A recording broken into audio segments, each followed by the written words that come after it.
Hi my dear friends, how are you? I think you are doing good. ඉතින් යාළුවනේ අද මේ ඇවිල්ලා ඉන්නේ පොඩි ට්‍රැවලින් එකක් ආවා. ලස්සන පළාතක් බලන්න යන්න කියලා චුට්ටක් ආවා. දැන් අපි මේ ඉන්නේ අරනායක කියන ගමේ. ඉතින් මම මුලින්ම ඔයාලව මගේ Art of Living YouTube නාලිකාවට ආදරෙන් පිළිගන්නවා. හැමදාම වගේම අදත් ඔයාලට මේ කතා කරන්නේ ආදරණීය ඇන්ජලා. ඉතින් යාළුවනේ මේ ලස්සන පළාතක් ඒ නිසා හිතුණා චුට්ටක් ඇවිදලා මේ සුන්දරත්වය ඔයාලට පෙන්වන්න. ඒකට හේතුව තමයි පරිසරයේ සුන්දරත්වය හැමදාම ලස්සනට අත්විඳින්න හැම වෙලේම කැමැත්තෙන් ඉන්න මම ඔයාලත් ඒ විදිහටම ආස ඇති කියලා මං හිතනවා. ඒ නිසා ඉතින් මට හිතුණා මේ ලස්සන සුන්දර පරිසරයේ ලස්සන ස්ථාන ටිකක් ඔයාලටත් පෙන්වන්න ඕනි කියලා. ඉතින් මගෙත් එක්කම එහෙනම් ආදරණීය යාළුවනේ ඉදිරියට ගිහිල්ලා බලමු මොනවාද මේ පැත්තේ තියෙන ලස්සන ස්ථාන කියලා. එහෙනම් එන්නේ මාත් එක්ක.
ඉතින් යාළුවනේ දැන් මේ ඉන්නේ ලස්සන ඔයක බැහැලයි මම ඉන්නේ. ඔයාලට පේන ඇති මේ අවට ලස්සනයි පරිසරය. ඉතාමත් ලස්සනයි. මේ ඔය පිළිබඳව මම ගොඩාක් දේවල් දන්නේ නැහැ. ඒ පිළිබඳව දන්න කෙනෙක් ඉන්නවා. අපි චුට්ටක් එයාගෙන් විස්තර අහලා බලමු. මට මේ ඔය ගැනයි මේක ආරම්භයයි කොතනින්ද පටන් ගන්න කියන එක චුට්ටක් කියා දෙන්න පුළුවන්ද? ඔව්. මේ මාවේ පටන් ගන්නේ අරනායක. එහෙම නැත්නම් ගම්පොළ රාස්සාව කියන තැන ඉඳන්. ගම්පොළ රාස්සාව කියන ඉඳන් පටන්ගෙන අසුපිනියල්ලෙන් ඊට පස්සේ නැවත අසුපිනියල්ල දක්වා ඇවිල්ලා මෙතන තියෙන මේ ස්ථානය ඇවිල්ලා දිප්පිටියේ ඉඳන් කිලෝමීටර් 3ක් 2ක් විතර වගේ දුරින් මේ ස්ථාන කියන්නේ වේරගොඩ. වේරගොඩ මාවේ මෙතන තමයි මේ විශේෂ ස්ථානය මෙතනයි. හරි ලස්සන. හරි ලස්සන තරම් මෙතන. සුන්දර ස්ථානයක්. ඔව්.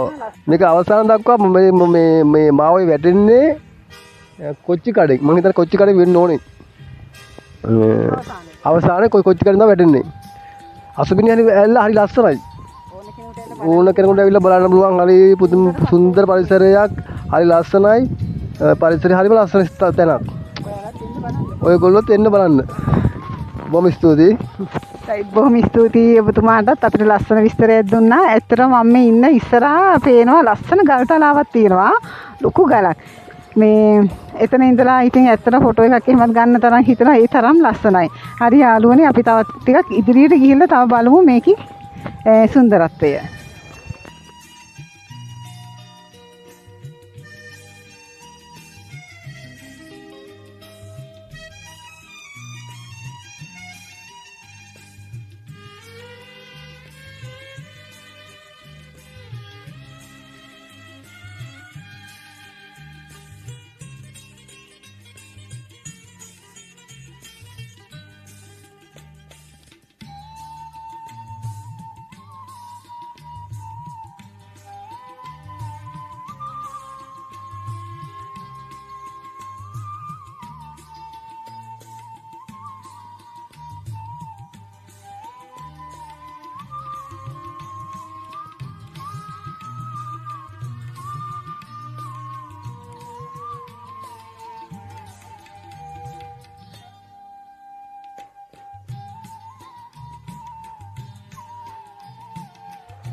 අපේ